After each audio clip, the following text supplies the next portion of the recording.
Hi hello friends, നിങ്ങൾ Indian army recruitment റാലിക്ക് തയ്യാറെടുക്കുകയാണോ? കേരളത്തിലെ ഉദ്യോഗാർത്ഥികളിൽ ചിലരെങ്കിലും റാലി ഗ്രൗണ്ടിൽ വെച്ച് പുറത്താക്കപ്പെടുന്നതിന്റെ കാരണം എന്താണെന്ന് നിങ്ങൾക്കറിയാമോ? തെറ്റായ ഒരു സർട്ടിഫിക്കറ്റ് അല്ലെങ്കിൽ നിങ്ങളുടെ ഒരു നിമിഷത്തെ അശ്രദ്ധ, ഇത് നിങ്ങളുടെ വർഷങ്ങളോളമുള്ള കഠിനാധ്വാനം തന്നെ പാഴാക്കിയേക്കാം.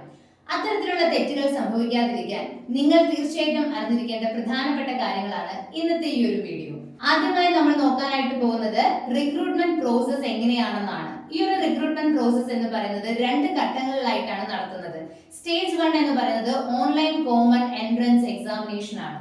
സ്റ്റേജ് 2 എന്ന് പറയുന്നത് റിക്രൂട്ട്മെന്റ് റാലിയാണ്. ഫിസിക്കൽ ടെസ്റ്റും മെഡിക്കൽ ടെസ്റ്റും അടങ്ങുന്നതാണ് നിങ്ങളുടെ റിക്രൂട്ട്മെന്റ് റാലി എന്ന് പറയുന്നത്. നെക്സ്റ്റ് നമ്മൾ നോക്കാനായിട്ട് പോകുന്നത് ഇന്ത്യൻ ആർമി റിക്രൂട്ട്മെന്റ് റാലിക്ക് പോകുമ്പോൾ നിങ്ങൾ മസ്റ്റ് ആയിട്ട് നിങ്ങളുടെ കയ്യിൽ കരുതേണ്ട ഇമ്പോർട്ടന്റ് ഡോക്യുമെന്റ്സിനെ കുറിച്ചിട്ടാണ്. സോ നിങ്ങൾക്ക് ഈ ഒരു സ്ക്രീനിൽ കാണാനായിട്ട് സാധിക്കും ഏതൊക്കെയാണ് ഈ പറയുന്ന ഇമ്പോർട്ടന്റ് ഡോക്യുമെന്റ്സ് എന്ന്. നിങ്ങൾ തീർച്ചയായിട്ടും ഈ പറയുന്ന ഡോക്യുമെന്റ്സ് മസ്റ്റ് ആയിട്ട് കയ്യിൽ കരുതണം. ഇന്ത്യൻ റിക്രൂട്ട്മെന്റ് റാലിയുടെ ഫുൾ ഡീറ്റെയിൽസ് അടങ്ങുന്ന യൂട്യൂബ് ചാനലിന്റെ ലിങ്ക് നിങ്ങൾക്ക് ഈ ഒരു വീഡിയോയുടെ താഴെ ഡിസ്ക്രിപ്ഷനിൽ അവൈലബിൾ ആയിരിക്കും. തീർച്ചയായിട്ടും നിങ്ങൾക്ക് ഈ ഒരു ചാനൽ വാച്ച് ചെയ്ത് ഡീറ്റെയിൽസ് മനസ്സിലാക്കാനായിട്ട് സാധിക്കും. അപ്പോൾ ഇതുപോലുള്ള ഇൻഫോർമേറ്റീവ് വീഡിയോസിനായിട്ട് പേജ് ഒന്ന് ഫോളോ ചെയ്യുക. Thanks for watching.